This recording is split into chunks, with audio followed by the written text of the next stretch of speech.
नमस्कार दोस्तों, स्वागत है आपका हमारे इस YouTube चैनल में। दोस्तों, एसएससी सीएचएसएल के 10 मार्च के फर्स्ट शिफ्ट का एग्जाम समाप्त हो चुका है और मैक्सिमम रियल क्वेश्चन भी मिल चुके हैं। तो वीडियो को आप पूरा जरूर देखिएगा और वीडियो पसंद आए दोस्तों तो वीडियो को एक लाइक जरूर कर दीजिएगा।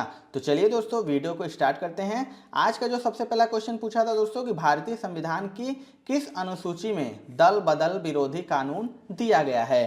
तो आपको बता दें कि यह 10वीं अनुसूची में दिया गया है। आपको देखिए आने वाले शिफ्टों के लिए इंपॉर्टेंट है दोस्तों कि भारतीय संविधान की सभी अनुसूचियां, तो एक 12 अनुसूचियां कुल हमारे भारतीय संविधान में है।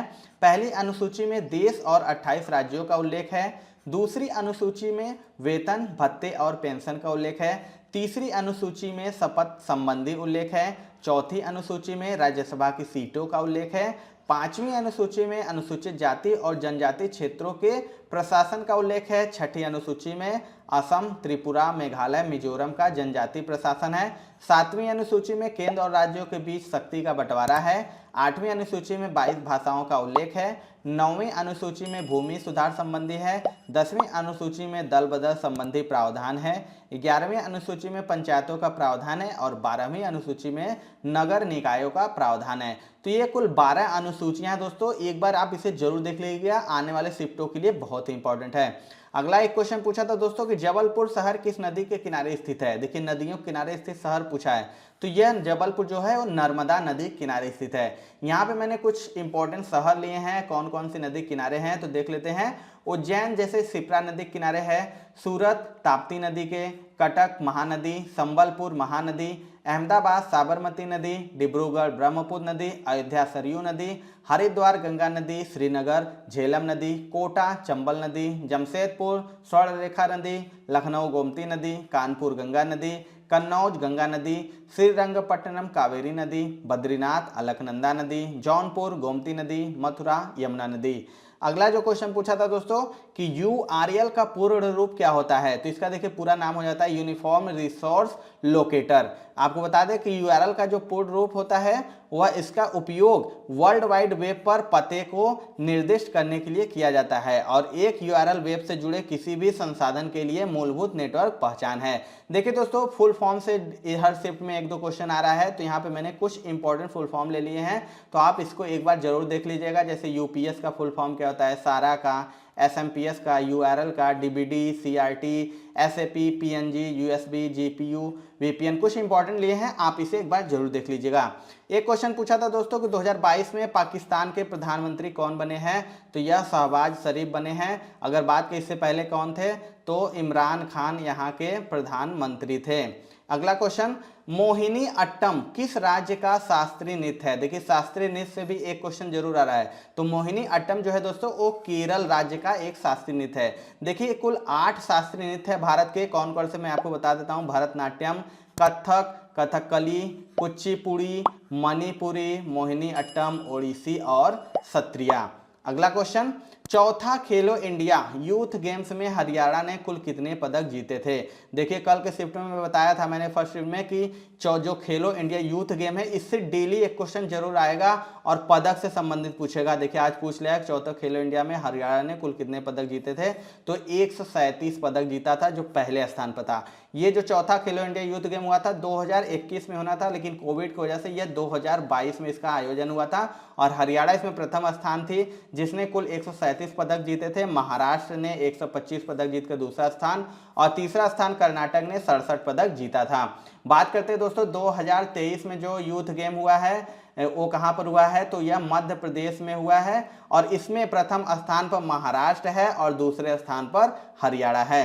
अगला क्वेश्चन, फीफा वर्ल्ड कप 2022 का खिताब किसने जीता है, तो इसका राइट आंसर हो जाएगा दोस्तों अर्जेंटीना। आपको बता दें कि फीफा वर्ल्ड कप कहां पर हुआ था, पूछ सकता है, तो यह कतर में आयोजन इसका हुआ था। इसमें विजेता अर्जेंटीना थी जिसने तीसरी बार यह पुरस्कार जीता है और उप विजेता की बात करें तो फ्रांस उप विजेता थी और तीसरा स्थान क्रोएशिया था जो कि मोरक्को को पराजित करके तीसरा स्थान प्राप्त किया था। एक क्वेश्चन पूछा था दोस्तों कि एक मोमबत्ती की लौ के सबसे बाहरी क्षेत्र का रंग होता है, तो आपको बता दें जो सबसे बाहरी रंग होता है वो नीला होता है। आपको बता दें दोस्तों कि जो एक मोमबत्ती होती है उसके लौ को 3 क्षेत्रों में बांटा गया है। और प्रत्येक क्षेत्र में तापमान भिन्न होता है और प्रत्येक क्षेत्र का एक विशिष्ट रंग होता है जो प्रत्येक क्षेत्र में तापमान निर्धारित करने में हमारी सहायता करता है। सबसे बाहरी की बात करें दोस्तों तो उसका रंग नीला होता है और मध्य क्षेत्र का रंग पीला होता है और अंतरम यानी अंतिम क्षेत्र का रंग गहरा काला होता है।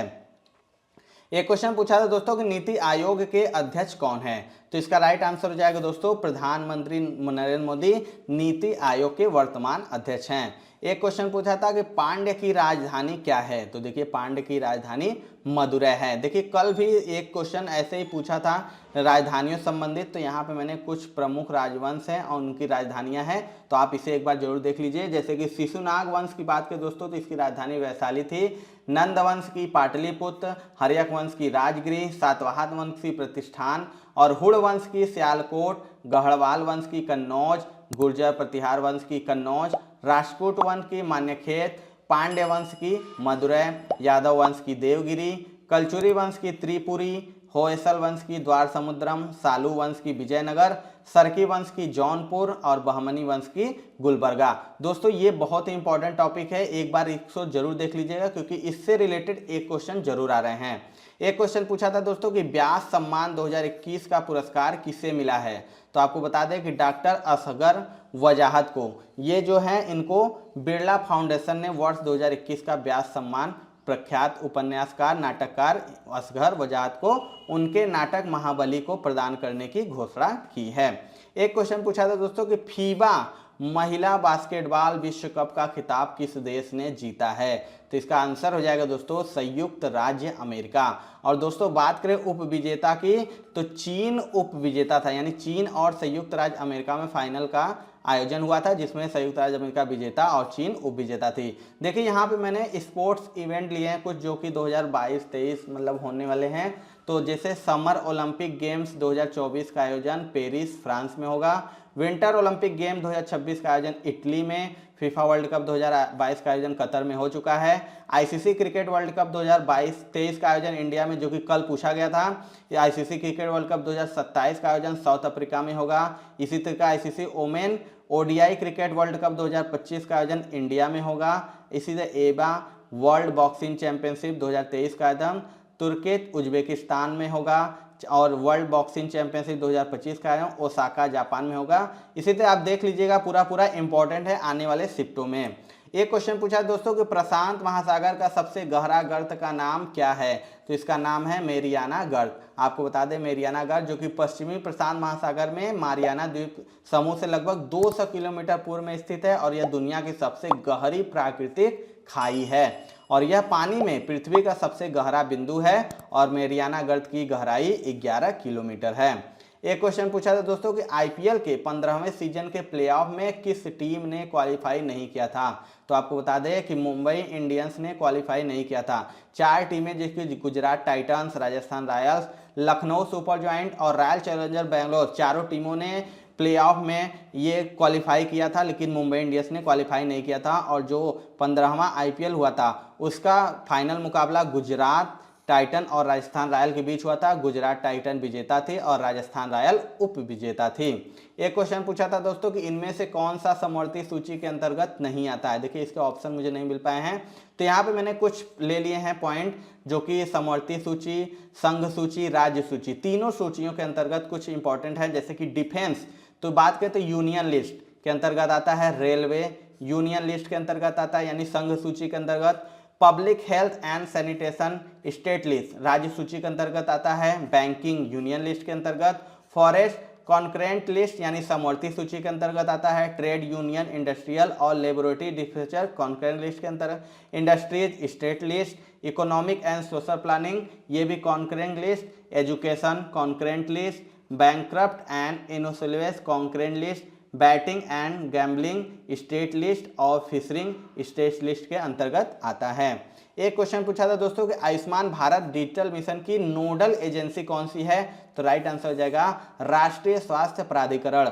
बता दें कि आयुष्मान भारत जो कि डिजिटल मिशन की एक अपनी प्रमुख योजना के तहत राष्ट्रीय स्वास्थ्य प्राधिकरण ने एक सार्वजनिक डैशबोर्ड लॉन्च किया है और इसमें राज्य स्तर पर मिशन की प्रगति की जानकारी उपलब्ध है।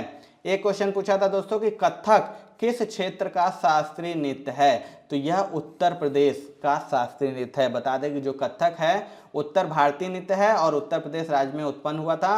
और कथक शब्द कथा से आया है जिसका अर्थ कहानी है। और शंभू महाराज जो कि प्रसिद्ध कथक नर्तकों में से एक हैं।